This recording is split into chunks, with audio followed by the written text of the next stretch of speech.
In this tutorial, we're going to go over 3 basic print methods. Now, the most common one is just basically doing print, quote, hello. Usually you'll see people do hello world, but we'll just do hello for now, and we can see that run. And we can see that'll simply return us hello.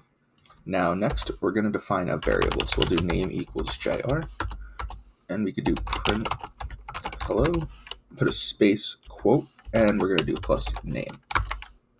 And you can see that does hello JR. We could also do f quote curly bracket name, and that'll give us the same output.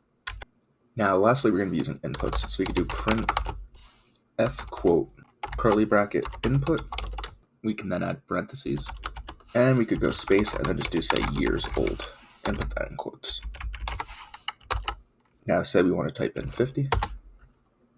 We can then say it says 50 years old, and we could just add a space in front of here, so it's a little bit cleaner.